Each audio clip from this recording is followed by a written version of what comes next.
The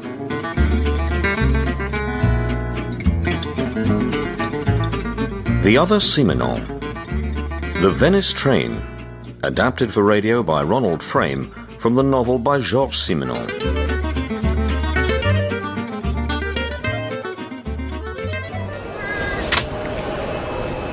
I wish we were all going back to Paris together. I need to get back for work. Work? Has Venice lived up to your expectations? Oh, yes. Oh, you so wanted to come. What about you? I'm happy to go along with your plans, you know that. Look after yourself, Justin. I promise. And have all your meals at Etienne's, won't you? Love to the children. Goodbye, Justin. Goodbye. See you soon. You're French? Yes. From Paris? Yes. I noticed your wife had a Parisian accent. You're observant. Are you returning before your family for work reasons? We were all supposed to leave Venice today. Unfortunately, there was only one seat left on the 10:32 express. Oh. I didn't want my family changing at Lausanne, spending the night on the train, so I'm leaving on my own, and they'll spend a few days longer at the Lido, which is what the children wanted. Are you in business? In industry, really. Plastics. Huh. I don't have a firm of my own. Your wife is very attractive. She has a lovely contralto voice. Have you taken this train before? Not this one, but ones like it. Some days you'd think the whole of Italy was on the move. It'll get busy, will it? Are you an engineer? No, I'm not a technician. I work in the trade section. I'm manager of the foreign trade department. You speak English? Well, I taught it. You speak German too? Jawohl. Italian? No. Well, just enough to read the menu in a restaurant. I wasn't sorry to get away from Venice. The sun, the din of motorboats, San Marco with its pigeons. The shops full of useless souvenirs. The boarding house didn't overlook the sea.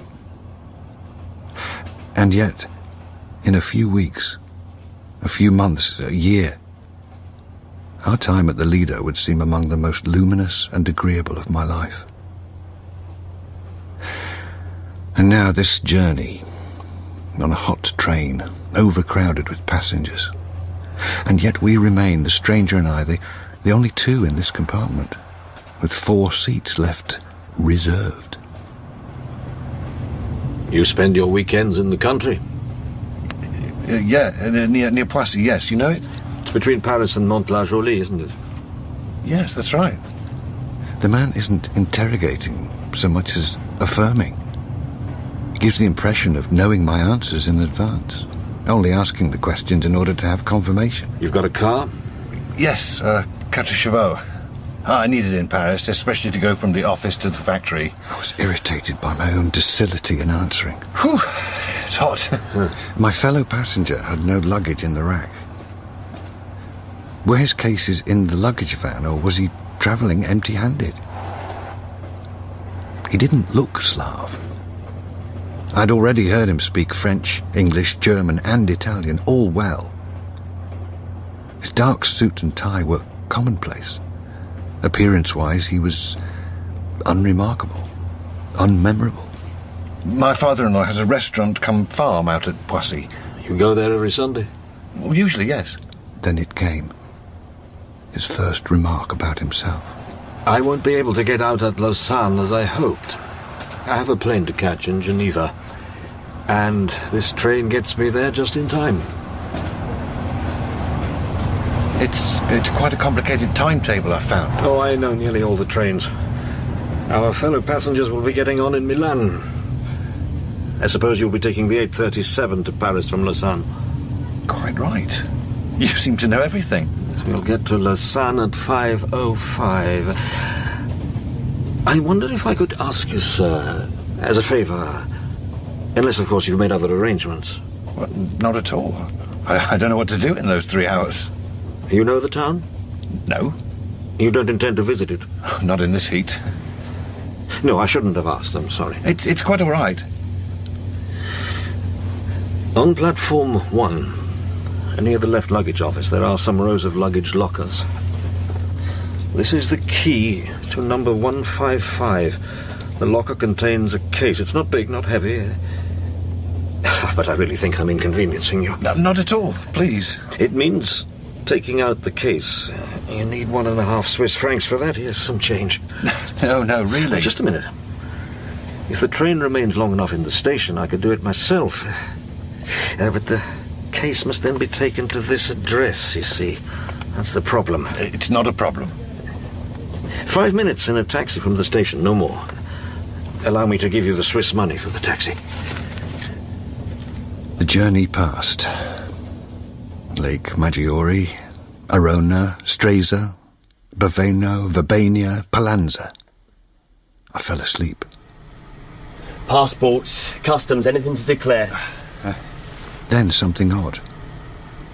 I was standing near the door as we approached the Simplon tunnel. I was aware of my companion getting up and going down the corridor. I returned to my seat. 10 minutes later, the man hadn't come back. I took myself off to the lavatory.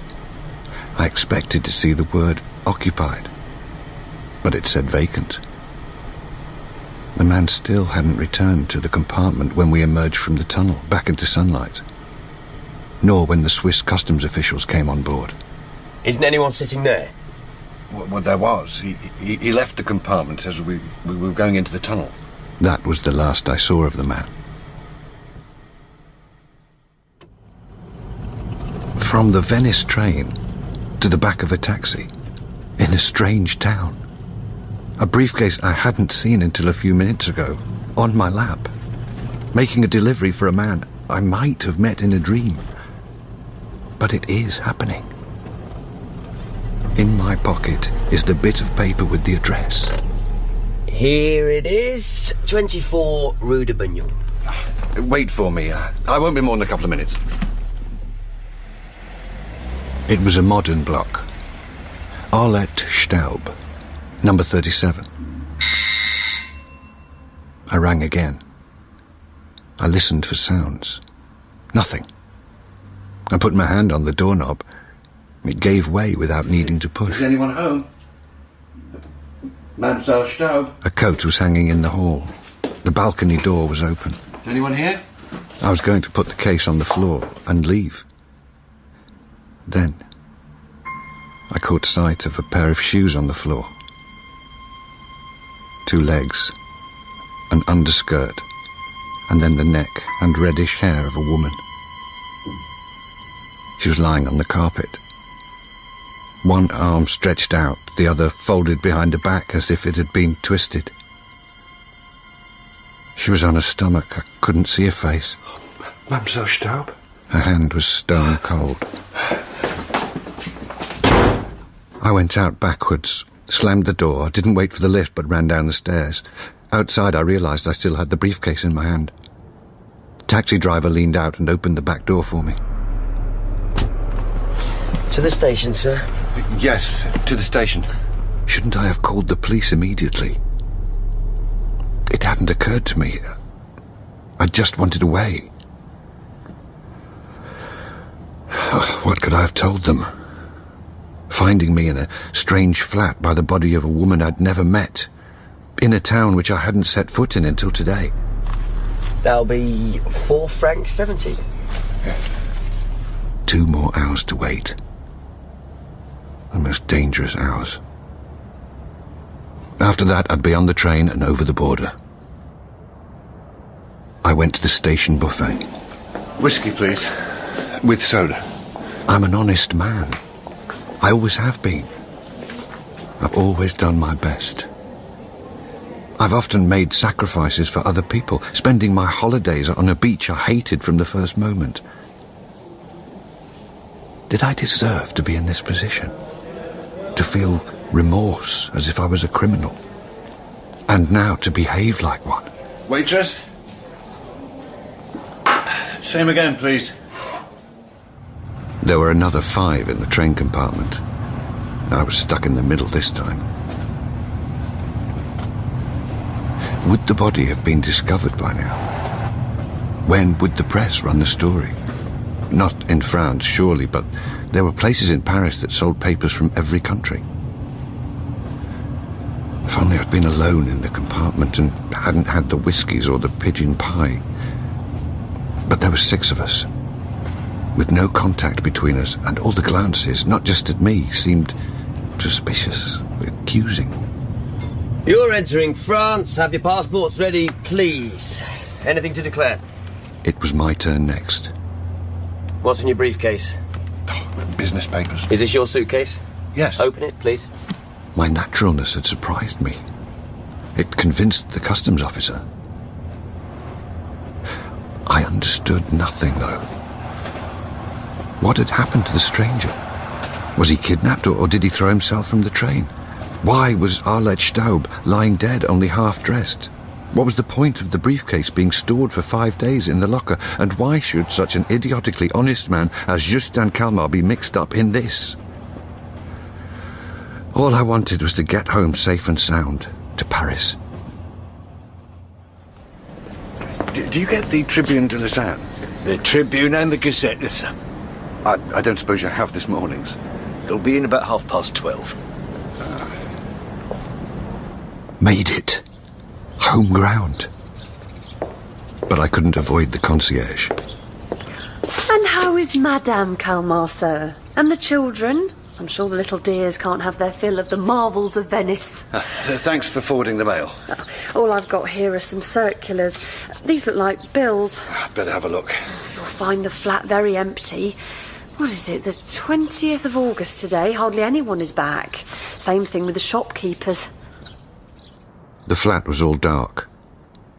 I went around opening the shutters. I plugged in the fridge, which left the matter of the briefcase. Should I open it? Force it open? Theoretically, I had no right to do so. The briefcase wasn't mine, the contents weren't mine. But after all that had happened, didn't I need to know what was inside? I found the key of my own briefcase for work. I tried it in these locks and ended up twisting the key. They were all such cheap goods. I went through to the kitchen where we kept the tools. I came back, took off my jacket, then set to the 2 locks of the briefcase, meaning to force them with the pincers, then with the pliers. Oh, come on, open, will you? Open! Finally, using the screwdriver, success. The 2 metal clasps broke. The lid rose slightly. I had only to lift it with my hand. I don't believe it. Inside, wad after wad of banknotes. Well packed, as if by a cashier. Not French francs, but mainly $100 bills. Maybe 100 in each wad, and some £50 notes too, and slimmer rolls of Swiss francs. Then I spot the woman in the flat opposite across the street. She'd got her back to me now, but did she see me looking, counting? Take your time, think this through. You're exhausted, a day and a night on the train. You're feverish, you're not yourself. I turned on the bath taps. I undressed. I'd never felt so naked or so lonely in my life. I couldn't get to sleep. I was hearing Dominique. We're really going to Venice, children. It's going to be wonderful. Wonderful. And now this. The stranger on the train, what was he? An international thief? But if so, why had Arlette Staub been killed? What if the banknotes were forged? Was the stranger a master counterfeiter or a gunrunner or mixed up in espionage? It's going to be wonderful. Wonderful. I got up and opened the briefcase and counted the money. The dollars added up to 1 million new francs. Plus 700,000 francs worth of British pounds, not counting the German and Swiss currency down at the bottom. Where to hide the briefcase? No drawer or cupboard in the flat was kept locked, and the cleaner would notice at once. Dominique and the children would be back on Saturday. I was only keeping the money meanwhile, of course, while I made enquiries about who it might belong to. I exchanged briefcases, transferring the banknotes into the one I used for work. I pulled out 1 single $100 bill to conduct an experiment. I was no thief, But I had to find out, didn't I? If the money was genuine or forged. I drove to the boulevards, parked, and hurried into a bank. I stood in the queue at the foreign exchange counter. 6 people were waiting. They got through their business. 2 more customers. 1 more. Then myself. I tried to stop my hand trembling when I handed over the $100 bill. The cashier looked up at me in slight surprise. He felt the note between his thumb and his forefinger to see if it was thick enough. Then he held it up against the light. Just a minute, please.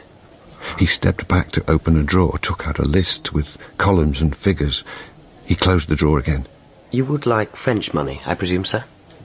Yes, please. I just stuffed the French notes into my pocket anyhow. The dollars were not forged. There was more than 1.5 million francs worth in the briefcase I had left placed so casually on the shelf in a cupboard in our unexceptional flat in the Rue Legendre. In my pocket I had money I could not spend legally.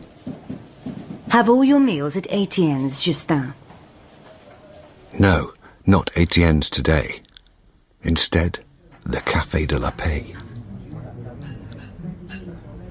I decided, over my hors d'oeuvre, that I should keep my secret until one day the newspapers revealed the truth about the stranger on the train and the fortune left in an automatic locker in Lausanne railway station. That was when I would appear at the local police station.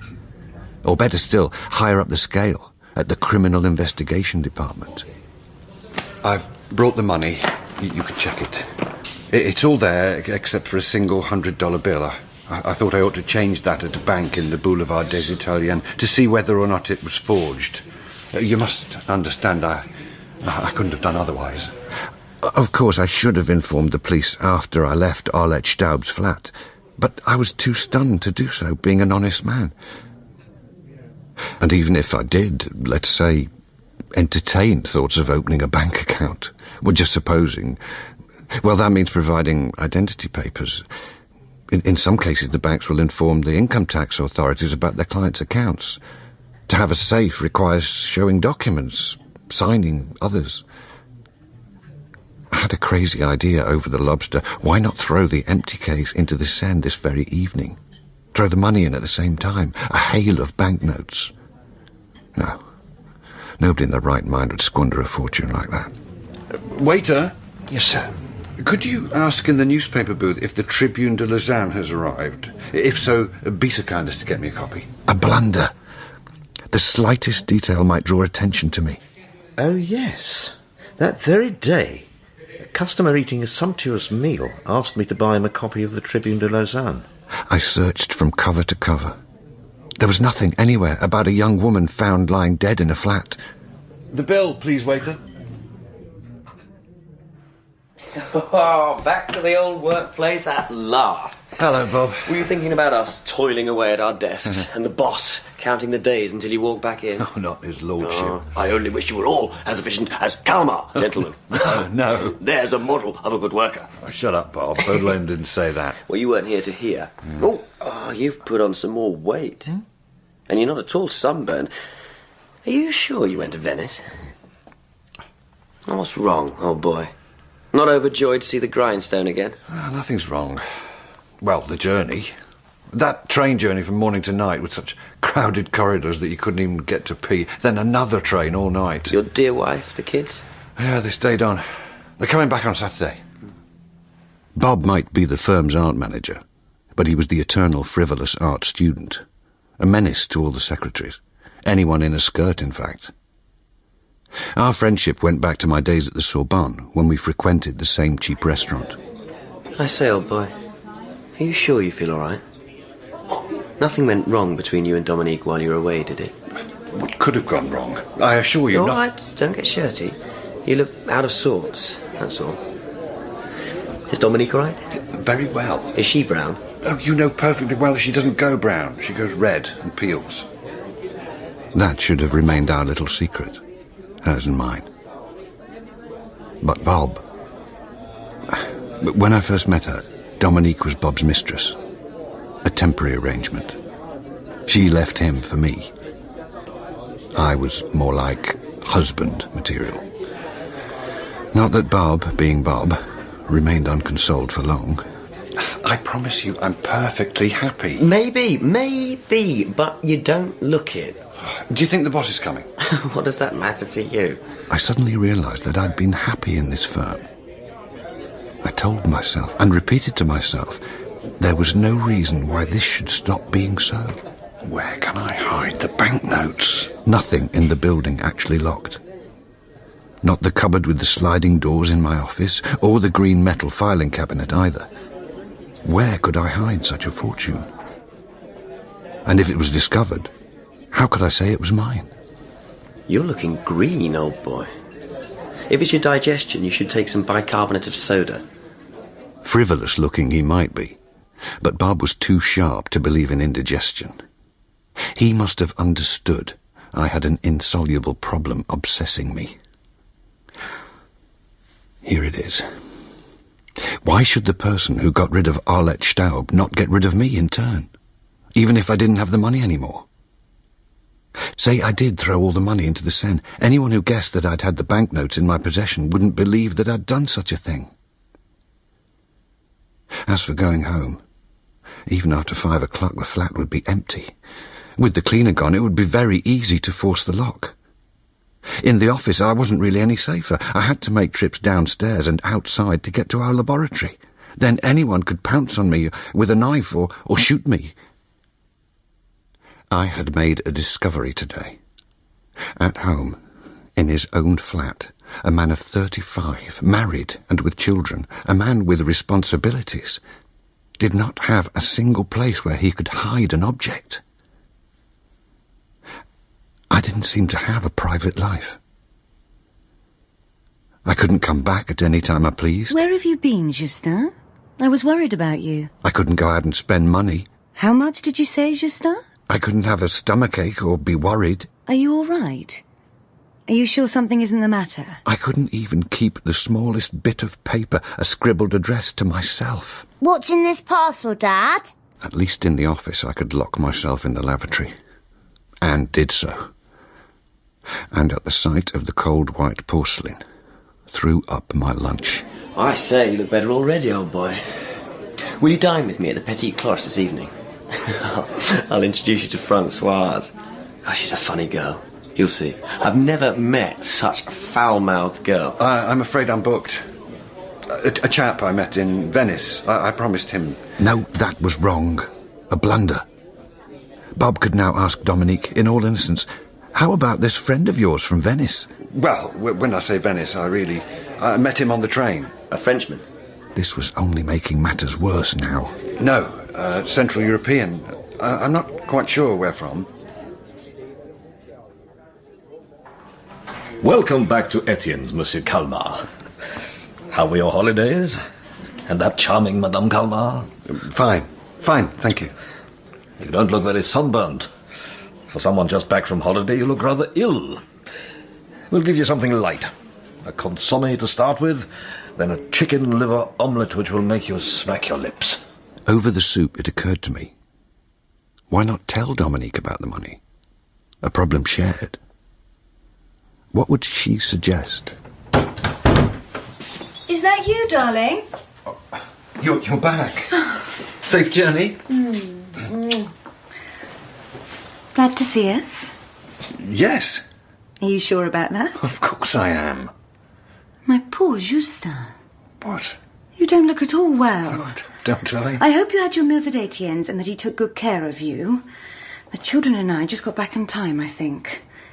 Have you been taking your medicine for your liver when you should? It was odd to see them again. My daughter in a dress, browner than when I left her, and her brother Bib, who suddenly looked like a big boy. But I didn't feel altogether at ease with them. Dominique sensed vaguely that something had changed. Did you go out much in the evenings? Only once. With Bob. Did you come home late? At 11. The other evenings I was in bed by 10. Did the girl come to do the cleaning every day, as I asked her? Well, I suppose so. I didn't see her. Everything had been tidied up when I got back in the evening. You haven't had any trouble at the office? Not the slightest. I'd had enough to worry me, though, courtesy of the Tribune de Lausanne. The first. A mutilated body under the Samplon. On Sunday night, some workmen checking the line made a sinister discovery in the Samplon tunnel. 3 miles from Brieg, they found the severely mutilated remains of an unidentified middle-aged man scattered on the track. It is assumed that he was a passenger who opened the wrong door while in the tunnel and lost his balance. Did he fall or was he pushed? At least he wouldn't now be coming to reclaim the money. The second story. A woman found strangled in an apartment, and some background. Arlette Staub worked as a manicurist. She was employed for a particularly long period of time in one of the best-known hotels in Lausanne, frequented by an international clientele. Yet it seems that the young woman, who was pretty and elegant, was not satisfied with her salary and received a considerable quantity of visitors in her flat.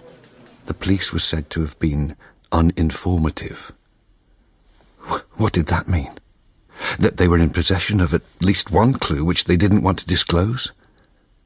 Had someone noticed a man in a cream-coloured suit on that same Sunday afternoon behaving oddly? Had the taxi driver been traced? At the station buffet, the waitress must surely remember him, his 2 whiskies, his worried and distraught face. The following day I'd driven a good distance in order to throw the briefcase, wrapped, into the Seine. It floated for a while before sinking into the water. What's that, Justin? The Tribune de Lausanne? Someone left it behind at the office. A salesman. I just picked it up. Why Lausanne? No reason. You looked so intent. Not at all. If you say so, darling. The other big problem. The money. I hit on a solution, even if only provisional. Since I had found the case in an automatic luggage locker in a railway station, why shouldn't I continue to use the same system?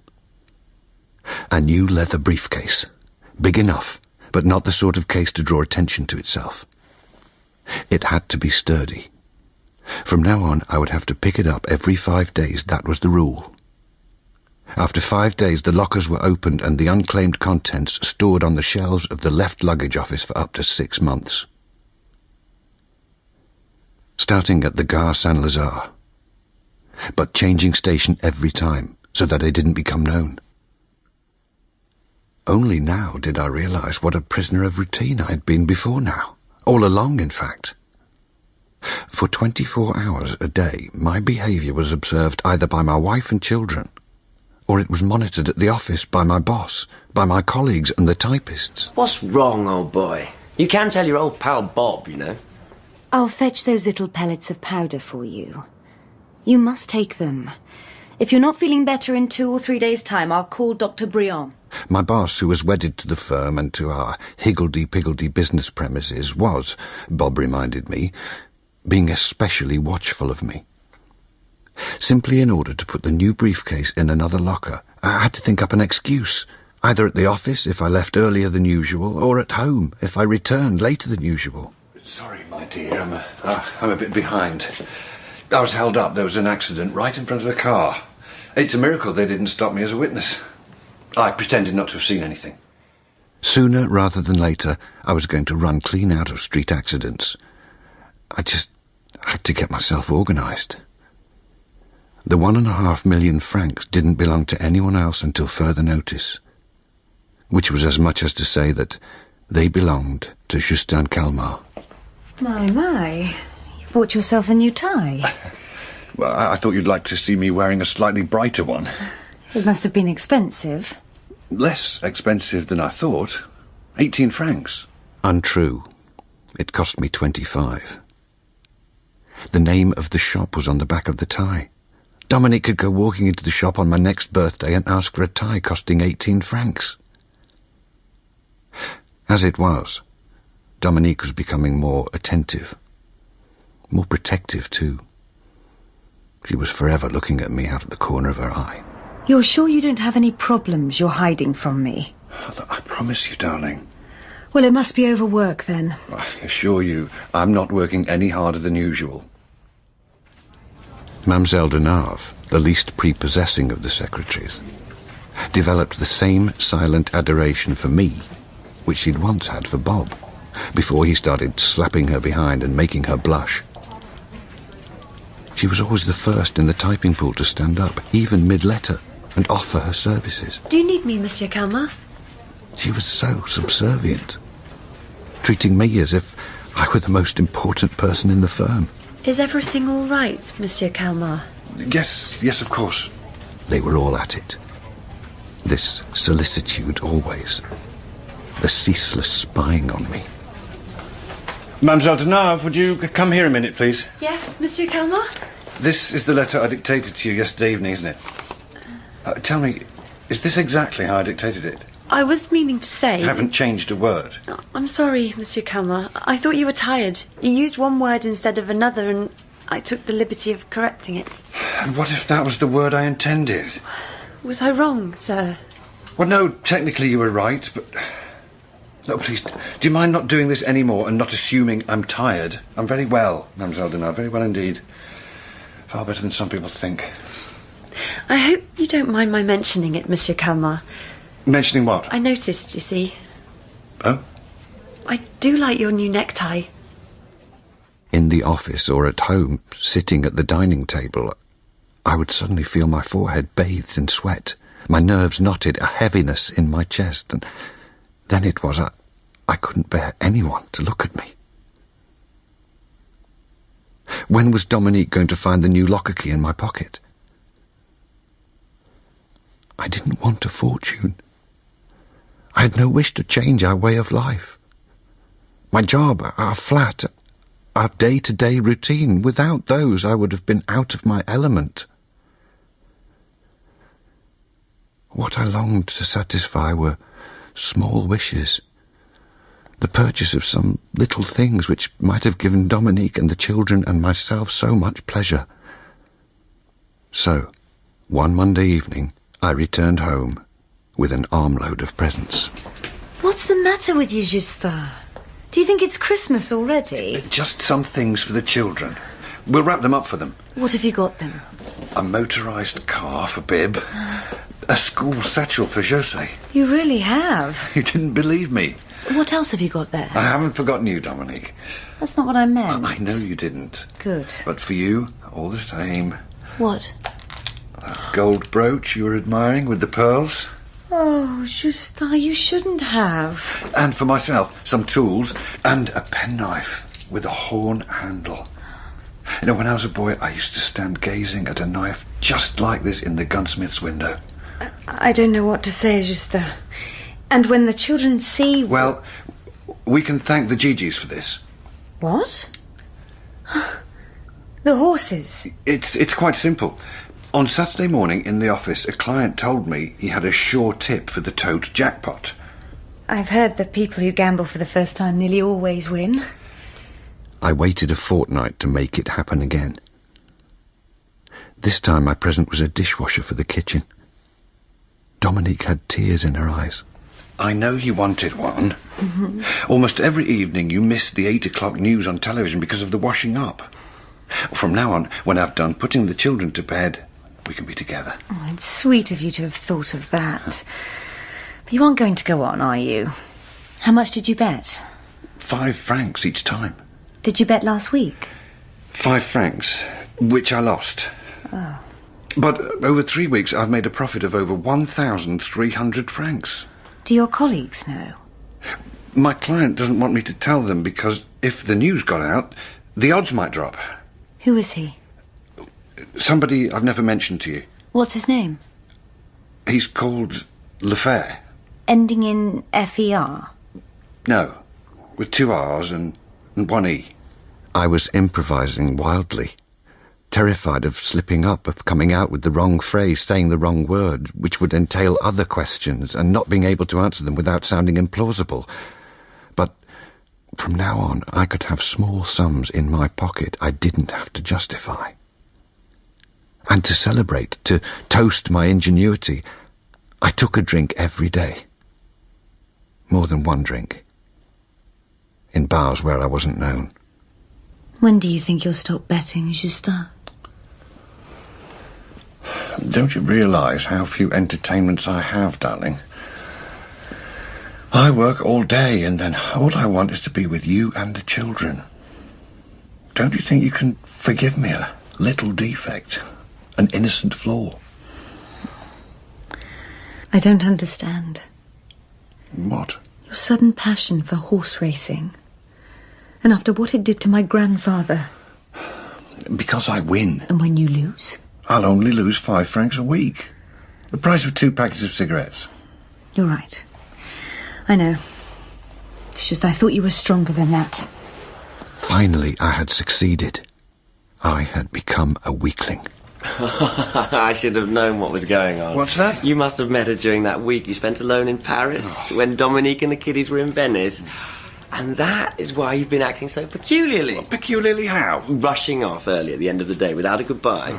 The new clothes. You've started drinking. Who is it? One of the secretaries? Madeline? No. Olga? No. Oh, just a minute. It's not that poor Valerie who offers first time whenever you ring up for a typist, is it? No, it isn't Mademoiselle Denave. I had Bob to thank. Another perfect alibi after the horses. It would be all round the building soon. Justin Calmar is having an affair.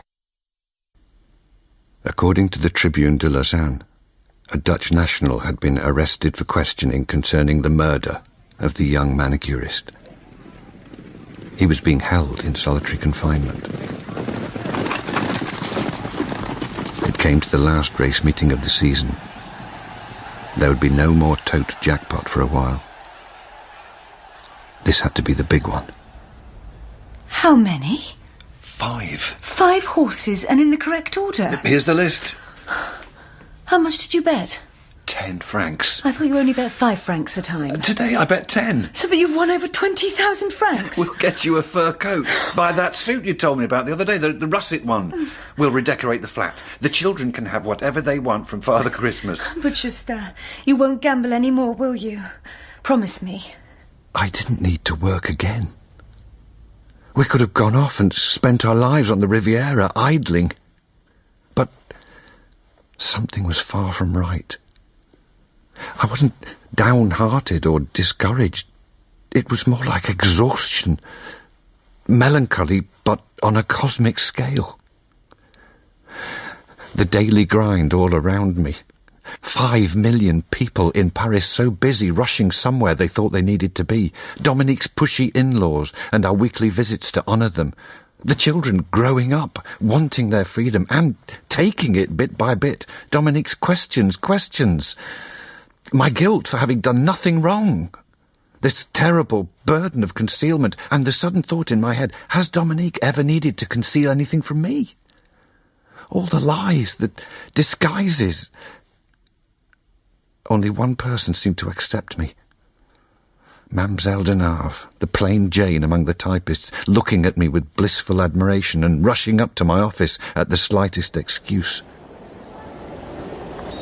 Are you going away, Monsieur Calmar? What the hell? Oh, did I startle you? Have you been following me? No. Oh, no. I take the train from the station every night to my mother's. Oh, you're quite flushed, Monsieur Calmar. I was seeing off a colleague. Yeah, he left me with his briefcase. Only I didn't realise. I've just been putting it into a locker for safekeeping. There's something I've been wanting to tell you for a long time, but I've never had the nerve. Yes. What's that? I'd like you to know that I'm your friend, that you haven't got a better friend, and that I'd do anything to help you.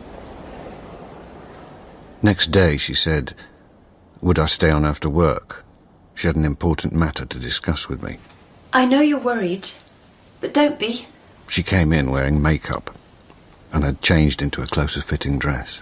Everyone's gone now. The boss said he wouldn't be back. We're alone. I see. Listen, Justin. I know I shouldn't call you by your Christian name, but I can't help it today. I can't bear to see you unhappy. I'm sure you've noticed that I love you, and you've done nothing to ward me off. I stared at her. It's true. I kept on staring. What could I do? Justin. Should I scream out, "You're completely mad"? But the words didn't come. On several occasions, you were about to tell me something. I assure you... Shh. What if I told you I knew? Knew what? Maybe not the whole truth, but enough. Go on. I don't know where you got the money from in that briefcase. You're an honest man, and you don't know how to pay it back. Listen, Justin, I have some savings I don't need.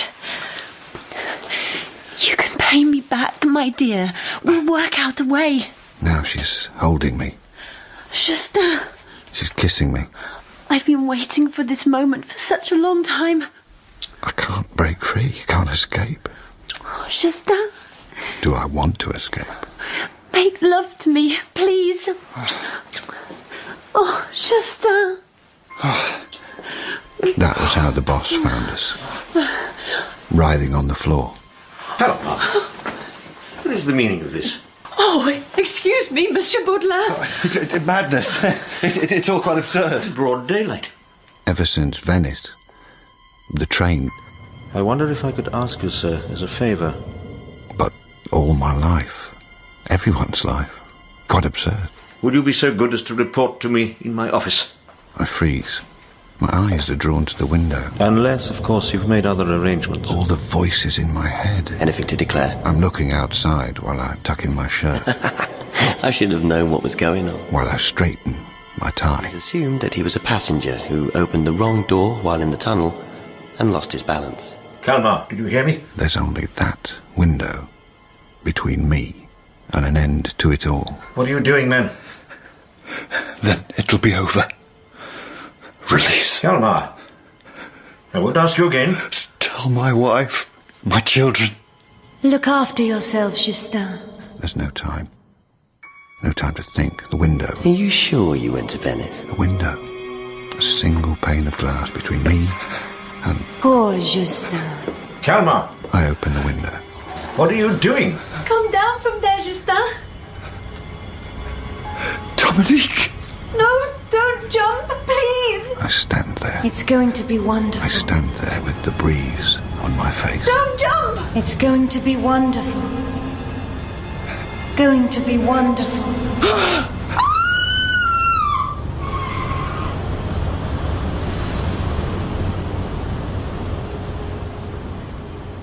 In the Venice Train by Georges Simenon. Justin Kalmar was played by Paul Brown, Dominique Claire Corbett, the stranger Crawford Logan, Juve Karl Prekoff, and the secretary Susie Riddell.